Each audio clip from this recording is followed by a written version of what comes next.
Welcome to LMK Project. Sekarang aku lagi sama seorang Om Ger. Aku manggilnya Om Ger. Namanya Gerald Ginting.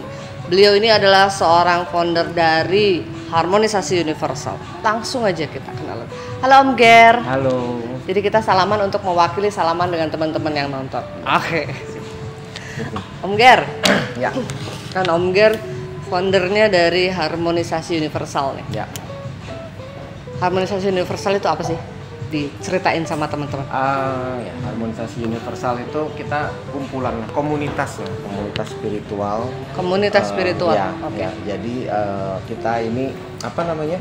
Bergabung bersama gitu kan. Kita saling support, saling bekerja sama untuk meningkatkan diri kita semua masing-masing sih.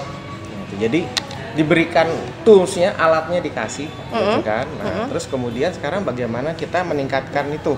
Nah, kita hasilnya dari ya kita diskusi, kita ngobrol bersama, gathering segala macam. Ada seminar-seminar juga. Jadi kita adain pertemuan-pertemuan lah, semacam talk show gitu apa-apa. Oke.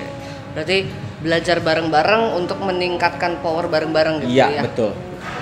Banget. Nah, ngomong-ngomong soal HU nih, sistem belajarnya itu seperti apa sih? Apakah hanya jarak jauh atau belajarnya hanya pas ngumpul berapa bulan sekali atau tiap hari apa gitu? Sebenarnya sih nggak ada pasti harus bagaimana ya gitu kan. Kita kadang-kadang kita mengadakan ketemuan gitu kan. Terus kemudian kita berbagi pengalaman segala macam. Ataupun kita juga bisa jarak jauh melalui WhatsApp kali ya, atau grup yang lain gitu kan. Jadi kita saling berbagi pengalaman. Jadi sebetulnya lebih fleksibel ya? Fleksibel sekali. Nah, kalau bicara soal yang ngikut nih, rata-rata tuh yang ngikut di HU tuh apakah orang yang kerja ataukah memang benar-benar praktisi spiritual yang praktisi? Kalau saya lihat kebanyakan malah orang yang kerja. Kebanyakan orang yang kerja. Ya. Jadi mungkin kalau kita melihat itu banyak orang yang kerja ini mungkin dia juga apa ya namanya ya, dia mungkin kurang begitu apa ya serp kalau misalnya kita ketemu sama yang kelihatannya kayak ngeri gitu. Orang bilang dukun itu kan harus yang gimana gitu kan, konotasinya jelek gitu sekali dukun. gitu kan. Okay. Nah harus yang serem atau gimana gitu kan, enggak lah, kita kan komunitas spiritual, saya rasa semua biasa-biasa aja ya, sama-sama aja ya seperti. Bicara soal spiritual berarti tidak harus menjadi dukun. Sama sekali tidak. Spiritual tidak harus dukun. Ya.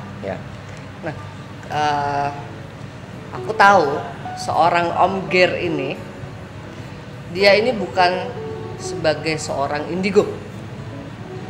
Bukan terlahir dengan kemampuan yang langsung brojol, langsung sakti, langsung hebat gitu ya. Enggak. Ya Om. Betul. Jadi betul aku bongkar dikit nggak apa-apa ya. Jadi Om Ger ini awalnya memang bukan siapa-siapa, tidak punya kemampuan apa-apa, tapi beliau ini sangat tekun berlatih.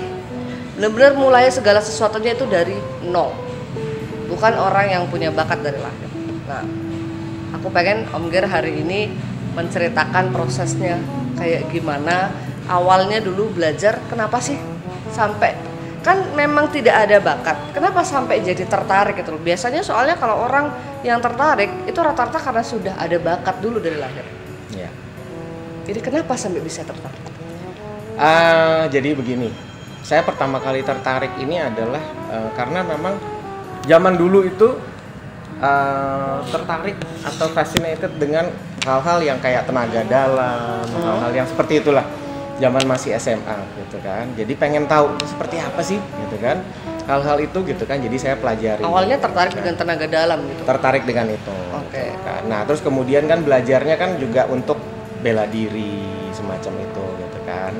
Nah apa namanya, kesininya kemudian lebih tertarik dengan hal-hal yang yang di dalamnya gitu. Artinya gini, kalau tenaga dalam atau bela diri itu lebih kayak keluar kan gitu kan. Misalnya kekuatan atau apa. Menggunakan power. Betul gitu kan. Nah, tapi abis itu semakin saya bertambahnya usia gitu kan, saya rasa nggak ke arah sana gitu loh akhirnya ini. Dan kita bilang juga dulu guru saya pernah ngomong, dia bilang kita bukan di zaman pendekar lagi ya sekarang katanya. Kita sekarang harus pakai kemampuan kita itu untuk hal yang lain, misalnya untuk kerjaan, untuk apa. Nah, pada dasarnya saya ini senang berbagi, senang berbuat baik gitu kan. Nah, jadinya akhirnya saya pakai itu buat nolong orang.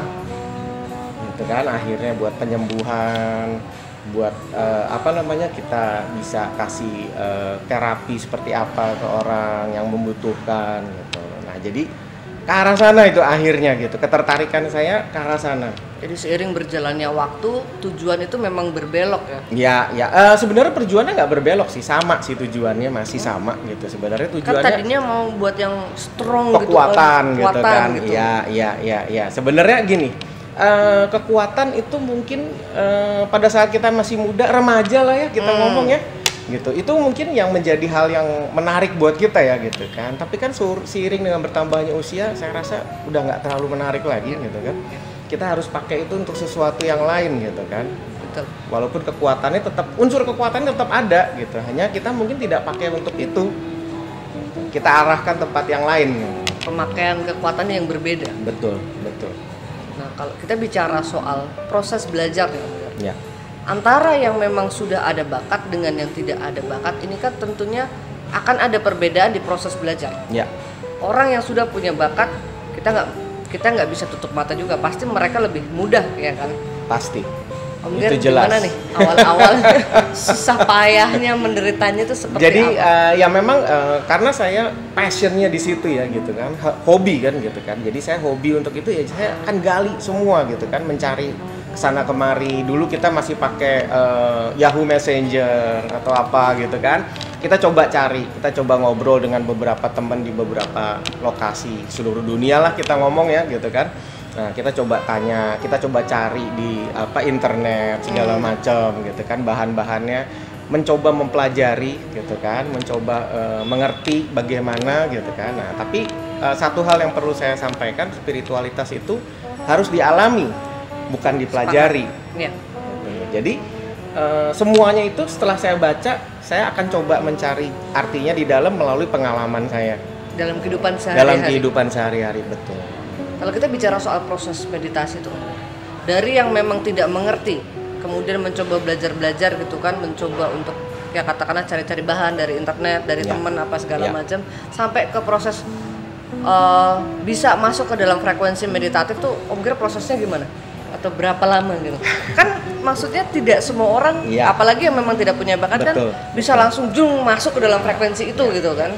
Saya kalau saya prosesnya bertahun-tahun gitu, karena untuk memang masuk ke frekuensi meditatif itu, karena saya nggak punya bakat di situ gitu, sehingga untuk masuk ke situ saya butuh informasi dulu gitu kan, informasi saya cari dulu sebanyak-banyaknya gitu kan, walaupun itu pun alat untuk meyakinkan kita gitu bahwa memang bisa gitu ini, kan. Ini tuh ke arah situ ternyata begitu kan. Nah, jadi kita butuh cari informasi dari sana. Memang waktu awal sudah belajar gitu kan, waktu belajar tenaga dalam segala macam sudah ada yang namanya meditasi, tapi tetap aja kita belum terlalu ngerti gimana ya gitu, kliknya tuh belum ketemu, belum dapat ya gitu. Nah, mungkin setelah bertahun-tahun baru ketahuan nih, baru dapat nih kliknya. Ininya jadi ya memang butuh waktu lama sih buat yang tidak punya bakat. Tapi bukan berarti tidak bisa. Tetap bertahun-tahun perjuangannya. Tapi hasil loh teman-teman. Jadi jangan salah ya, Om Ger ini salah satu orang yang aku kenal sangat-sangat tajam intuisinya, sangat-sangat dalam pada saat dia scanning sesuatu, sangat-sangat detail pada saat dia mencoba untuk menguraikan ada apa atau salahnya di mana dalam jalur energi kita. Luar biasa. From zero to superhero. Luar biasa. Nah, Om Ger, itu kan baru masuk ke proses mengenal frekuensi meditatif. Ya. Itu pun butuh waktu bertahun-tahun. Ya. Ngerasain nggak sih dalam waktu proses bertahun-tahun itu bosen, malas, berhenti gitu, ogah gitu? Justru enggak, karena hobi tadi itu. Karena merasa belum gitu dapet kan? Gitu terus jadi, kok gue belum dapet nih, ntar dulu gitu. Justru mungkin itu juga. Tapi setelah dapet malah justru jadi kita akan tahu bahwa ternyata itu jauh lebih banyak yang harus kita lebih tahu lagi, yang harus kita dapatkan lagi gitu loh. Oke. Jadi malahan setelah dapat jauh kita akan apa ya namanya? Jadi kita akan berkembangnya tambah gede, tambah cepat lagi gitu loh. Lebih dalam lagi gitu. Malah jadi ngebakar semangat gitu ya. Iya, tepat. Setelah bisa masuk ke dalam frekuensi meditatif ya Om Ger. Kan pada saat itu pasti ketemu dengan banyak sensasi. Masih ingat gak sih waktu awal-awal ketemu dengan sensasi tuh reaksinya Om Ger tuh gimana? Apakah norak seperti aku dulu gitu ataukah cool aja atau gimana nih? Ya mungkin kalau saya karena saya bertahun-tahun gitu untuk sampai ke situ ya mungkin sedikit kaget iya gitu kan, artinya Norak juga berarti. sedikit ada norak-noraknya, tapi waktu itu karena saya belajar sendiri gitu kan, jadi noraknya nggak bisa dikasih tahu ke orang lain. Oke, nggak ada saksi mata nggak ada lah saksi ya, aman matanya jadinya. gitu Oke. loh. Jadi ya cuman norak sendiri aja gitu, kaget sendiri aja. Tidak diekspos kepada orang lain. Pun zamannya juga belum zamannya YouTube segala macam kali zamannya waktu itu. Jadi masih aman ya. masih aman. Tapi berarti kan mengalami proses untuk ada sensasi-sensasi yang dirasakan pada waktu Ya. awal-awal meditasi. Ya. Kurang lebih sekitar prosesnya kalau Om Ger sendiri masih ingat nggak sampai berapa lama sih dapat sensasi-sensasi yang kan sensasi itu kan muncul sampai nanti kita ketemu tenang. Kalau udah tenang kan udah mulai hilang. Nah itu kira-kira Om Ger masih ingat nggak dulu berapa lama tuh? Sensasi itu cukup lama ya. Jadi artinya saya mungkin awal-awal itu akan rasakan sensasi mungkin sampai semingguan gitu lah, sampai antara seminggu sampai sebulan deh. Seminggu atau sebulan? Iya, sekitar segitu gitu kan. Nanti setelah itu memang berkurang. Tapi itu dengan gitu kan. catatan tiap hari latihan. Iya. Oke. Iya. Jadi tiap hari memang ya karena kan ya tadi itu passion itu jadi saya kejar di situ gitu kan, coba gitu kan dijalanin setiap hari gitu kan, dirasakan bagaimana pada saat pertama kali ya tentu pada saat sensasinya lagi kuat-kuatnya ya kita senang kan, jalanin terus gitu loh sampai akhirnya seperti juga orang bilang kalau orang minum akhirnya kan hausnya hilang, nah semakin lama semakin hilang. Nah pada saat mulai ketemu momen yang kosong, ketemu momen yang nggak kerasa apa-apa, itu gimana tuh? Apakah terus jadi males? Apakah terus jadi merasa oh power gue hilang gitu? Atau merasa ya udah meditasi mah meditasi aja gitu, kerasa nggak kerasa itu kalau Om Ger gimana? Karena kan pasti ada masuk ke momen itu kan? Memang. Jadi ada momen dimana kita kayak kosong gitu, nggak ada apa-apa gitu. Nah itu momen kadang-kadang saya kalau dapat momen itu pertama heran dulu. Gitu kan karena dari yang begitu bertenaganya terus kemudian berasa kosong aja nggak ada apa-apa gitu, kayak hilang iya semua. tiba-tiba hilang kosong gitu dan ternyata justru pada saat itu setelah itu saya tuh udah dapat komunitas gitu kan. Nah jadi justru pada saat itu biasanya orang-orang bilang itu pada saat yang justru sangat besar gitu loh, kekuatannya itu sebenarnya powernya gede sebenarnya saat itu, tapi kita justru nggak sadar kosong. Jadi sebetulnya emang itu proses naik level. Karena vibe kita udah jadi makin tinggi, akhirnya segala sesuatu yang tadinya kerasa neken banget, sama kita udah sekarang kerasa. udah enggak. Karena vibe kita yang gede sebetulnya. Iya. Tapi juga pada saat proses mau naik level itu ya mungkin seperti itu juga gitu. Artinya kita hilang rasa akhirnya. Nah, itu tuh aku banyak sering nemuin tuh Om Ger. Jadi sebetulnya itu adalah proses ketika seseorang itu naik level. Tapi justru karena dengan hilangnya itu orang malah jadi nggak percaya. Ya. Dia berpikir bahwa powernya hilang, kemampuannya hilang, nggak ada rasa apa-apa gitu kan. Ya. Terus dia bingung. Malah ada orang yang jadi menuduh karena ditutup sama orang lain. Ada malah karena merasa tidak ada sensasi lagi, dia terus jadi berhenti meditasi. Aku ketemu tuh banyak yang kayak gitu dan itu sangat-sangat disayangkan. Sayang. Seharusnya diterusin gitu kan. Itu akan ketemu yang lain lagi. Jadi proses untuk naik level biasanya seperti itu. Jadi kita lihat kosong dulu ini. Itu biasanya proses naik level yang menurut saya yang paling baik gitu kan. Ada yang the hard way naik level itu kita biasanya harus melakukan sesuatu hal atau kita harus kayak teman saya bilang teorinya korslet. Artinya kita harus hampir mati dulu atau hampir gila segala macam gitu loh. ketemu atau dibenturkan dengan satu kondisi yang luar biasa dulu, Iya, baru betul. naik level. Betul. Itu biasanya kalau yang kayak gitu tuh yang tambeng-tambeng Om. Jadi kan kalau aku nganggapnya gitu ya, istilah kata biasanya semesta itu nggak akan langsung gebuk orang. Iya. Dia akan sentil dulu dikit-dikit. Iya. Masalahnya jumlah dia menyentil orang ini kan ada batasnya.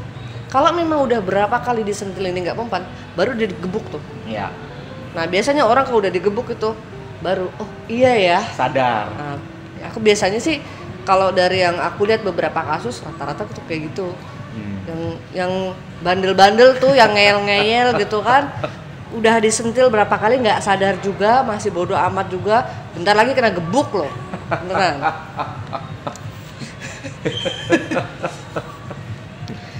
Ngomong soal self healing, Om Ger ini sangat jago yang namanya dengan self healing. Ya. Self healing itu sebetulnya seperti apa sih? Jadi biar teman-teman tuh ada pemahaman gitu loh. Jadi sebenarnya gini sih, kalau self healing sebenarnya dimulai sama kayak kita belajar arah meditasi segala macam ya gitu kan. Jadi pertama kita harus mengerti diri kita sendiri kan, gitu kan. Artinya kita tahu kalau ada masalah di dalam diri itu masalahnya di mana, entah fisik, entah mental, entah emosional, atau di mana nih, gitu kan. Cari tahu dulu gitu Cari ya, tahu dulu sumbernya. Gitu kan. Nah, kalau kita udah biasa meditasi, udah biasa meditatif, maka kita akan cepet tahu, gitu kan, apa masalahnya nih. Kalau memang masalah fisik, kita kan tahu apa yang mesti kita atasi, misalnya gitu. Kalau misalnya kita sakit perut nih, gitu kan, ya apa yang mesti kita atasi nih? Oh, kita mesti minum obat kah, atau kita mesti apa, gitu kan, untuk mencegah itu atau untuk menyembuhkan diri, gitu. Sama juga kalau misalnya kita pusing karena stres di pikiran, gitu kan. Nah, apa yang harus kita lakukan? Ya tentu menenangkan pikiran, segala macam kan gitu. Nah, sebenarnya self healing kalau dimulai dari itu, gitu kan. Kita Berarti tahu. kalau dimulai dari itu, langkah awalnya adalah untuk bisa self healing, meditasi kesadaran. Pasti.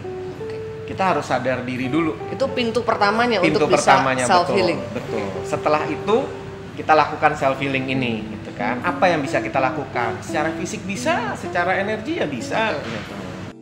Apakah self healing ini mampu untuk mengembalikan kiriman? Bisa aja, bisa. Ya kalau jago. Ya itu dia. Kadang-kadang begini, memang dokter aja butuh dokter ya.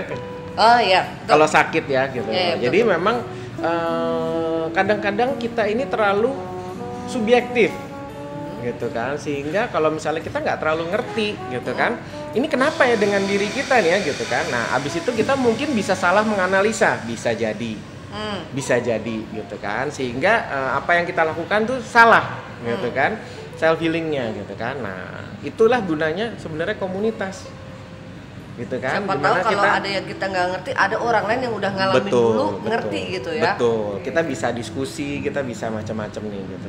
Itulah kenapa dulu saya diminta untuk bentuk komunitas yang harmonisasi universal ini, yaitu maksudnya sebenarnya.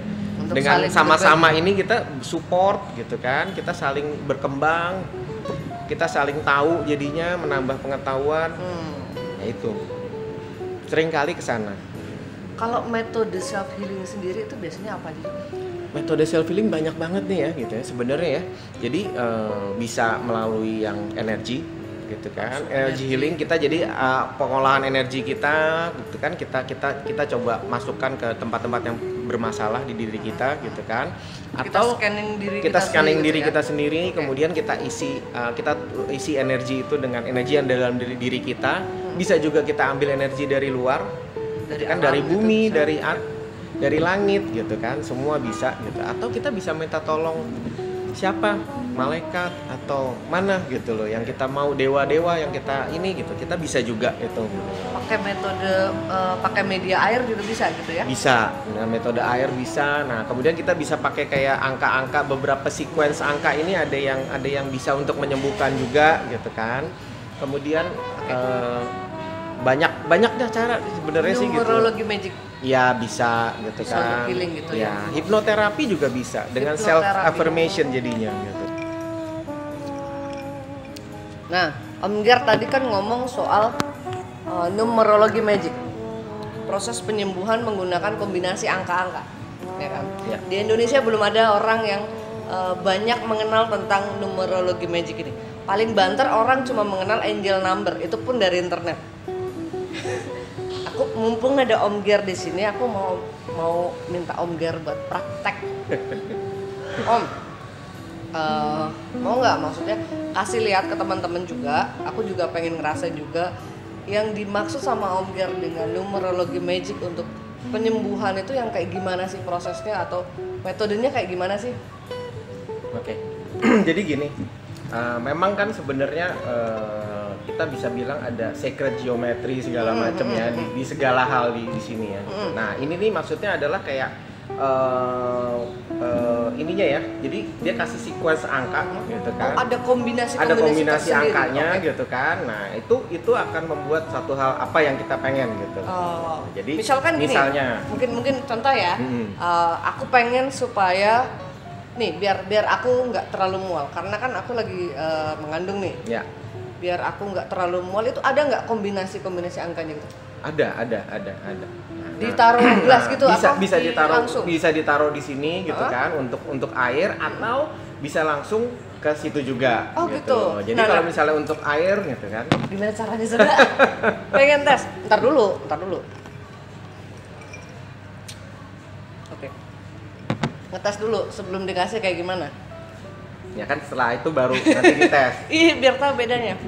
Sebentar ya. Oke.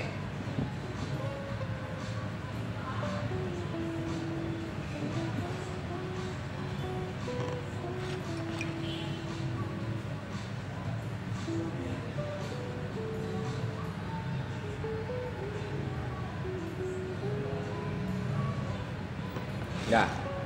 Udah nih Om? Dah.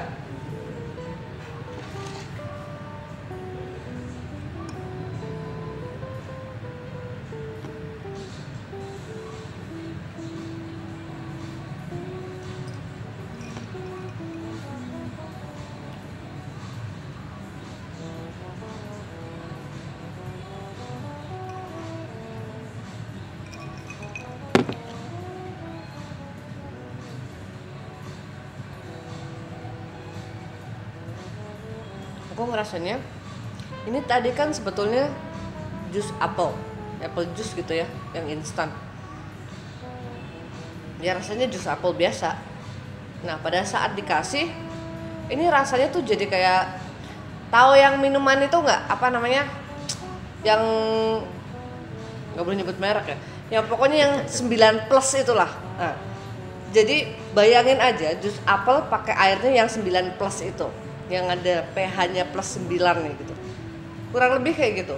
Dan pada saat aku minum air ini nih di sini tuh bukan karena esnya ya, tapi kerasa ada sesuatu yang kayak turun dan bikin ademnya tuh dari mulai perut sampai ke bawah.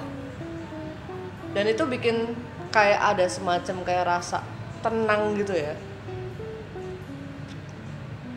Tadinya sih memang rada-rada kayak enak, kayak mual, tapi memang karena kalau aku beraktivitas kan nggak terlalu dirasain. Barusan setelah minum itu tuh kayak memang bener-bener gak ada gitu yang kehilang. Jadi macam lebih ngerasanya kayak gini, kayak orang minum obat mah lah ya. Kurang lebih kayak gitu. Orang lagi sakit mah, lagi asam lambungnya tinggi, terus minum obat mah, nah kurang lebih rasanya kayak gitu. Jadi kayak semacam asam lambungnya langsung dicus gitu. Keren loh. Efeknya beda-beda nantinya memang. Oh, karena setiap orang kan sama. punya masalah masing-masing. Oh, oke. Okay. Jadi pasti efeknya akan beda-beda. Keren kan Om. Jadi ini yang dibilang tadi salah satu teknik self healing menggunakan metode numerologi magic. Iya. Orang bisa belajar ini untuk mudah sekali untuk penyembuhan dirinya sendiri gitu bisa, ya. Bisa, betul. Oh tadi kalau ini kan pakai gelas. Om Ger tadi bilang ada yang bisa langsung. Bisa, ada yang langsung juga. Prosesnya langsung berarti langsung ke orangnya. Langsung kita kirim ke orangnya, ke orang yang bersangkutan. Artinya sama seperti tadi saya ngirim ke gelas ini gitu kan, ke air ini gitu kan. Itu sama, lakukan hal yang sama juga gitu. Harus ketemu atau bisa nggak harus ketemu sebenarnya. Oh, jarak jauh pun bisa.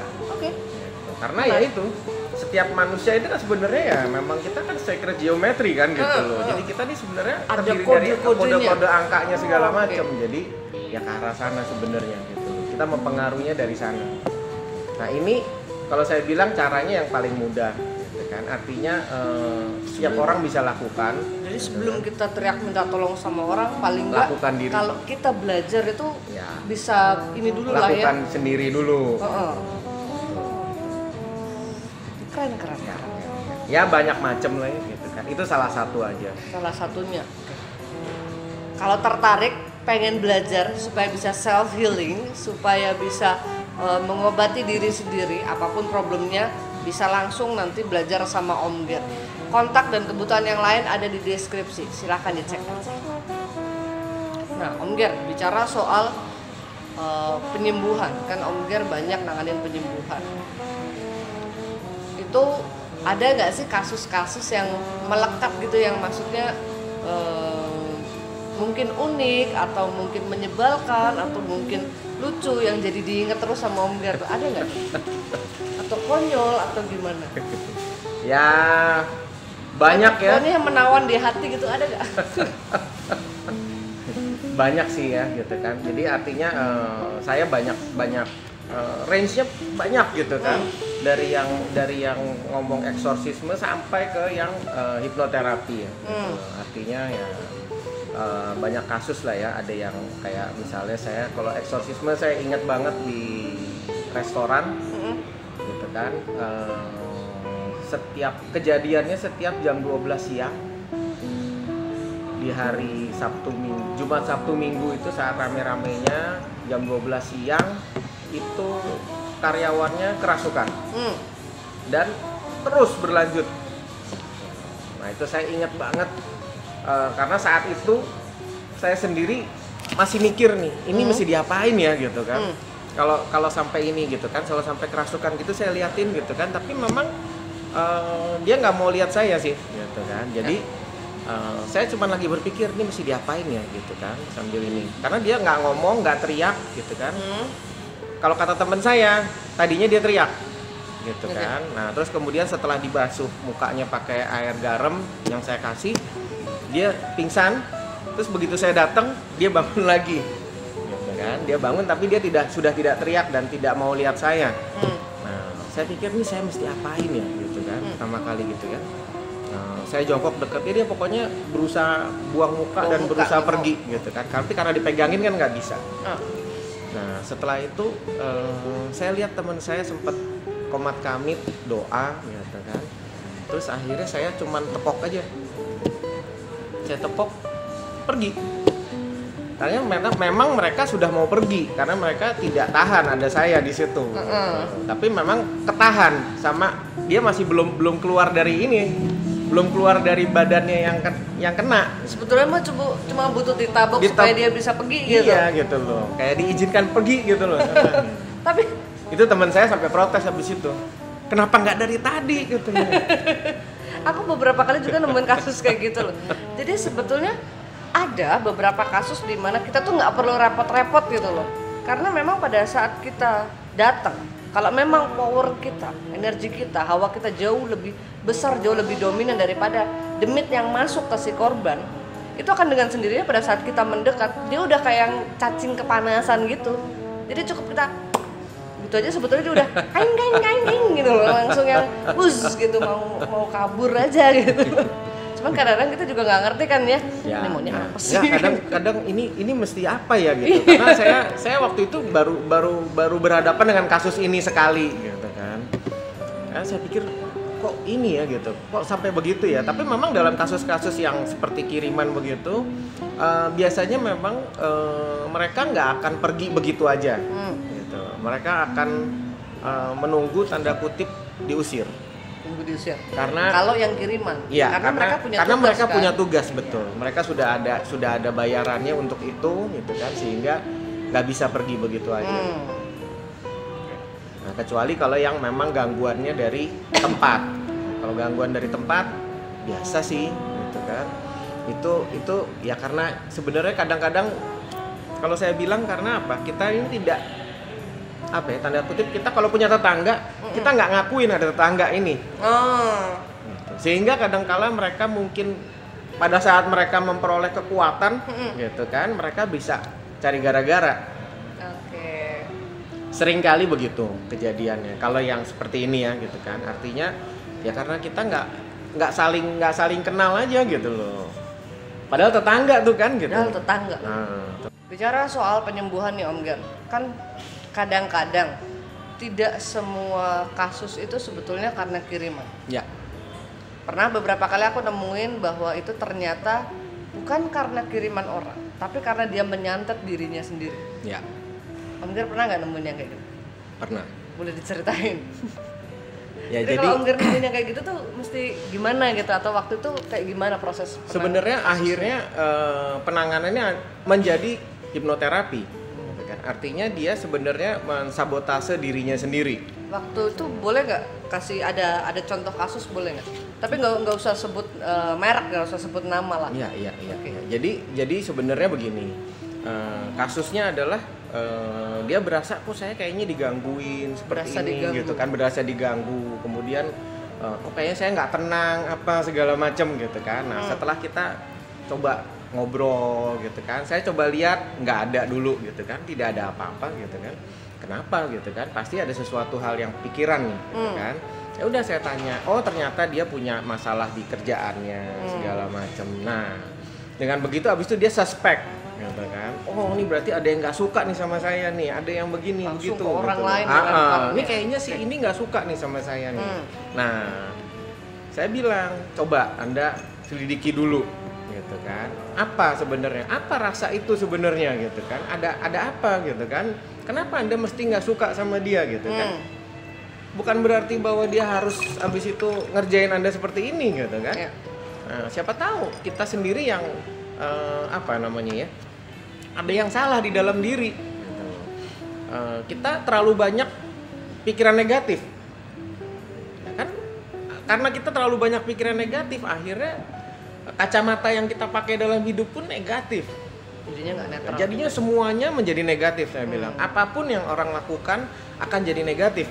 Jadi harus kasih masukan dulu ke Harus seorang. dikasih dulu, terus kemudian ya yang begitu membereskannya akhirnya saya dengan hipnoterapi. Caranya dengan musik, brainwave. Artinya dikasih musik yang melepaskan pikiran negatifnya gitu kan, yang supaya dia bisa plong, dia bisa ngelihatnya lebih terang gitu kan. Bukan lebih terang, lebih jelas lah tanda kutip ya. Artinya hidup dia ini sebenarnya dia sendiri yang ngatur. Bukan orang lain gitu kan, bukan si A, terus si A itu ini jelek, ini si ini mau jatuhin saya, yang ini mau begitu kan, enggak gitu. Ternyata Jadi tuh saya sendiri dikasih pemahaman kepada si klien bahwa kamu tuh punya kuasa atas dirimu sendiri gitu ya. bukan orang lain. Bukan orang lain. Betul. Nah, dan kita mau bawa diri kita kemana itu tergantung kita sebenarnya. Kalau kita mau bawa diri kita sukses, berhasil, kacamatanya yang dirubah, saya bilang kacamata hidupnya yang saya bilang harus dirubah. Lebih susah mana nih Om Gar? Menyembuhkan orang yang kena santet kiriman, atau menyembuhkan orang yang menyantet dirinya sendiri? Nah, kalau saya bilang lebih susah yang ini, yang yang menyantet dirinya sendiri. bener. Susah Aku banget. juga gitu. Nah, kadang mereka nggak bisa lihat gitu loh. Dan nggak kelar-kelar urusannya. Iya, dan itu perlu itu perlu dikasih seperti tadi Mbak ngomong kan, harus ditabok tanda kutip begitu loh. Iya. Kadang-kadang orang nggak sadar gitu kan, dia tetap ngomong enggak lah gini gitu kan. Nah, saya bilang lihat nggak gitu kan. Itu adalah persepsi Anda yang bikin jadi ke sana gitu. Padahal nggak ada apa-apa gitu kan. Dari yang awalnya kita sabar pun akhirnya jadi ngegas ya kadang-kadang ya. Masalahnya gini, kalau kita berpikir negatif gitu, jangan dipikir kita tidak menarik makhluk-makhluk yang negatif. Ya. Kita sama aja buka pintu untuk semua kejelekan datang gitu Iya, kan. gitu loh. Satu, ya tadi itu kembali itu law of attraction itu kita narik gitu kan. Kita narik semua yang kita pikir negatif jelek itu gitu kan. Nah, plus makhluk-makhluk ini juga mereka paling senang dengan yang negatif. Ya makhluk yang negatif ya terutama ya gitu ya. Kan itu tadi likes attract gitu kan. Ya mereka akan tertarik juga ke kita juga. Nah, udah nggak ada untung-untungnya jadinya. Jadi itu teman-teman Balael, bahwa kita para praktisi pun sebetulnya lebih seneng ngurusin santet yang beneran daripada ngurusin teman-teman yang menyantet dirinya sendiri, karena itu lebih merepotkan buat kami. Jadi please janganlah kalian menyantet diri kalian sendiri. Selain kerjaan kalian nanti jadi runyam, hidup kalian pun jadi tidak enak. Biasakan berpikir positif, biasakan memvibrasikan vibrasi yang kuat, yang positif. Yang negatif-negatif tidak usah lah. Kalaupun ada kekhawatiran. Tiap manusia wajar kok, pasti punya kekhawatiran. Tapi harus disadari dan dibatasi. Usahakan yang positif selalu lebih besar. Capek kita yang ngurusinnya. Kalau bicara soal belajar di harmonisasi universal, ada syaratnya Om? Nggak ada sih. Syaratnya Semua adalah bebas niat. bergabung. Iya. Yang penting niat. Iya. Sekali lagi buat teman-teman yang mau bergabung, yang mau mencari komunitas spiritual, supranatural bisa? Bisa. Spiritual dan supranatural mau bergabung di harmonisasi universal, silahkan nanti kontak yang ada di deskripsi. Sudah ada nomor kontaknya Om Ger, silahkan nanti join aja. Kalau bicara belajar sendiri, tanpa adanya seorang bimbingan, tanpa adanya seorang guru, proses yang aman itu gimana sih supaya tidak ada salah dalam belajar? Ya satu, yang pasti kita harus tahu diri sendiri ya. Gitu kan, batasnya diri sendiri itu sampai di mana. Gitu kan. Nah, kita harus tahu tuh. Gitu kan. Jadi jangan melakukan sesuatu yang memang over atau yang ya. berlebihan. Kadang-kadang begini, kadang-kadang ada orang yang berusaha apa yang namanya? Saya ketemu beberapa orang yang tanda kutip rakus ilmu gitu. Rakus ilmu. Jadi wah dia semua tuh dia mau pelajarin. Semua dia tanpa mau ini dia gitu. tahu Tanpa dia batasan tahu dirinya. itu. Kadang-kadang ada yang seperti itu dan mereka nggak mau tahu, mereka maunya cepet. Instan. Seolah-olah kita minum obat, gitu kan? Minum langsung bisa, gitu loh. Nah, itu berbahaya kalau menurut saya, karena kita nggak tahu itu ilmu sampai di mana. Gitu. Saya pernah ketemu orang yang simpul energi di dalam badannya itu rusak. Konslet. Ya, karena terlalu banyak, gitu kan, dan terlalu cepat, gitu kan. Orang kan mestinya dia pelajarin ini dulu terintegrasi baik, baru dia pelajarin yang lain. Memang pace-nya setiap orang beda-beda. Artinya ada yang bisa cepat, ada yang nggak bisa cepat gitu. Nah, kita harus tahu diri, itu aja sih sebenarnya. Jalur energi pada saat konslet itu bahaya loh, karena aku juga dulu pernah jalur energiku konslet dan yang bisa benerin nolongin itu adalah Om Gar. Kata dia, wah ini kok jalurnya udah semrawut kayak bola bundet kayak gini. Terus diurut satu persatu itu ya. Ini sementara diurut tuh hidup kita tuh juga ikut berantakan, ikut kacau karena itu berundet semuanya. Jadi diurut satu-satu, dibenerin sampai jalur energinya bener, aliran energinya bener, baru normal lagi. Normal ya. Ya makanya ada yang seperti itu. Saya bilang makanya kita setiap orang harus tahu masing-masing batasannya masing-masing. Itulah tadi gunanya kita harus nyadarin diri sendiri kan. Jadi sebetulnya nggak apa-apa belajar sendiri, tapi harus tahu batasan, ya, step by step pelan-pelan. Ya, mungkin buat orang yang berbakat dia bisa cepet, tuk itu nggak ya, masalah. Nggak gitu masalah, gitu kan. Tapi buat yang nggak punya bakat ya kita tahu diri. Kayak saya tahu diri saya pelan, sehingga udah 30 tahun yang lalu lebih, gitu. Saya belajar begini, jadi udah tahu diri tuh. Jadi yang penting mah harus tiap hari dilatih gitu ya. Iyalah. Nggak perlu yang berat-berat, tapi yang penting konsisten latihan. Ya. Makanya kalau saya pikir saya coba hidup meditatif itu, bahkan saya mungkin lakukan itu kayak di angkutan umum. Saya meditasi sebentar aja saya akan lakukan itu gitu. Karena saya bilang instead of kita lakukan itu dengan waktu yang panjang dan khusus gitu kan, dan itu butuh butuh kita persiapan segala macam gitu. Kenapa nggak kita lakukan waktu-waktu pendek aja gitu. Selama kita bisa kita lakukan, karena semakin kita terbiasa seperti itu ya kita akan semakin bagus gitu ya. Betul. Om Ger, terima kasih banyak. Sama-sama. Udah hadir menjadi tamu agung dari Elmika Project. Obrolannya kali ini seru banget dan banyak banget hal-hal yang di-sharing sama Om Ger. Nah, sekali lagi buat teman-teman yang memang lagi pengen mencari komunitas atau mau belajar tentang self healing, mau belajar tentang numerologi magic, mau gabung di harmonisasi universal, bisa langsung hubungi kontak yang ada di bio. bisa nanti join sama komunitasnya Om Ger. Om Ger, terima kasih banyak Sama-sama. waktunya. Mudah-mudahan nanti kita bisa kumpul lagi, sejalan-jalan lagi. Asik gitu. Seru loh kalau jalan-jalan sama Om Ger. Waktu itu aku pernah ke Gunung Padang bareng sama teman-teman sama Om Ger juga. Keren. Kita ketemu lagi dengan tamu agung yang lainnya, tentunya tetap di channel Almika Project. Almika Project, this is what we